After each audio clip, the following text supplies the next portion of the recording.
Hello, everyone. My name is Emma Stenning. I'm the Executive Director of Soulpepper Theatre Company, and it is my great pleasure to introduce here Daniel Brooks, who is the director of The Seagull, which takes our Around the World in 80 Plays adventure to Russia. So hello, Daniel. Hello. Hello. So I was just reflecting actually on the first time we met, where we sat and we had a long conversation about the Seagull in my office. So it's over a year ago now because we've not been in our offices for a long time. But you were at that point, of course, preparing to begin rehearsal for the fully staged production. I wonder if you can just talk to us a little bit about the journey of having conceived it for the stage, and then is it starting over completely? Are you nuancing it into an audio version? What's that transition been like? With audio, the body is absent. So a fully embodied performance that manifests in a full voice that is almost operatic is meaningful. But in an audio, without the body and without the context of the body in space, in relationship to an audience, in relationship to other actors, I felt that I had to seek a different path. And the purity of the text was foremost. And I made a number of decisions very early on. I didn't want any realistic sounds because I didn't feel there was any verisimilitude, that there was any point in convincing an audience that there was a real space, that space occurs in the imagination, is suggested in the dialogue. So whatever is suggested in the dialogue, the simplest word can suggest so much. And that the experiment for me was just to rely simply on the word to suggest. And how much, tell us a little bit about your choice of adaptation, because you elected to use a fairly, very contemporary version of the text, and one that it does feel quite, it's actually not one I know that well myself, but it's notably quite contemporary in its feel. Simon Stevens is both iconoclastic and absolutely adherent to Chekhov's play at the same time. And I appreciated that. He begins the play by taking the famous lines, why do you always wear black? Why do you always look like that?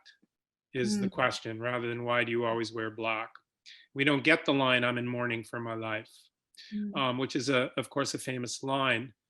And I knew that some purists would be unhappy with what was to come, and that would be the case no matter what translation I used. So that was part of it. That was part to signal to the audience, to the purists, to relax, and to invite those who may not be Chekhov fans to participate. Interesting. So The Seagull is one of the most famous plays in the world. It is, goodness knows how many times it's performed. It is, as we've discussed in the past, my favorite play. What do you think, do you have a theory? Why is that? Why has this become such an iconic piece? So given that it's Chekhov who invented this kind of orchestration of drama that was so beautiful and so unique, the way that he uses time, the way that he doesn't cast anybody as a hero. There's space for everybody's suffering and everybody's hope and dream has expression in his world. And people are a part of a kind of natural world, and you feel yourself, in a sense, part of a natural order, for better or for worse. So there's Chekhov, and then there's this play, which is about really, more than any other play, I think, focuses on two characters. I think Kostya and Nina are the really central characters, although certainly Irina and Boris, the writer, can be considered a part of that core. Yeah. So they're two young people. And they're two young people who, like all young people, are carrying the burden of what life has imprinted on them from their culture and from their DNA and from their parents. And even though they both have enormous privilege, they also have extreme challenges in the way that they were raised. Mm. And they have each other, and they have enormous love for each other. And so in their relationship, there is a kind of almost metaphor about childhood. It's like they carry childhood into the play with all of its delight and innocence. And we watch two people deal with growing up, with going into the world. And we see from a distance what that world is, and how cruel the world is, how difficult the world is, how impersonal it is, how little it cares about you. And we watch two souls fight for life. And I think that their fight for life is maybe one of the things that is so incredibly moving and something that we connect to. It's easy to forget, I think, just how radical this kind of writing was when it first appeared as well, that actually this step away from melodrama into a kind of stillness on stage. And as you're saying, the kind of the naturalness of the world that we're invited into. It's familiar to us now and has had such a profound impact on theatre making. But back when it first opened, I mean, it was a radical departure. Yes, and now when we do Chekhov, though, what we have to remember is that what he was proposing was not what we think of as a pure naturalism.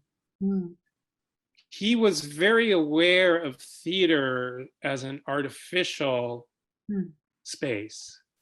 And he deliberately uses many different theatrical techniques. There's a lot of farce in the Seagull.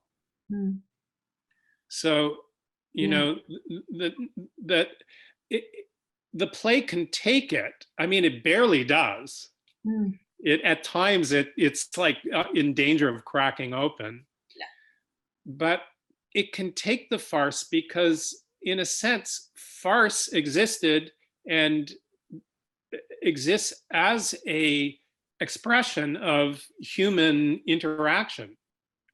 So it's both theatrically useful, but also is sort of a part of how we interact. But his engagement with the idea of naturalism at the time was, I mean, almost scientific. It was almost the naturalists, like, I think he was very influenced by Zola and Maupassant. And there was an idea that humans had to be studied in their natural environment. And we needed to study them almost like scientists. And of course, Chekhov didn't rest with that idea at all. But he was trying to show his audience, I believe,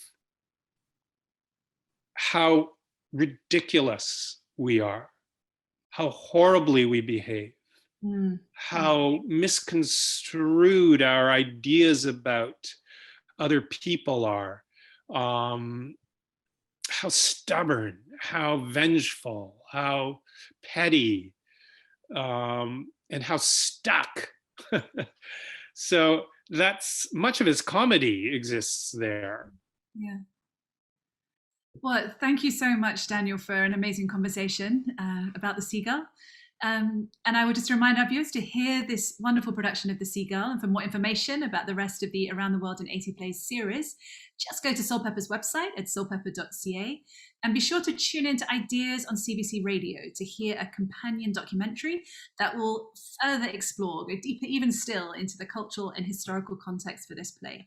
So on that note, we will say goodbye. Thank you, Daniel. Thanks, Emma.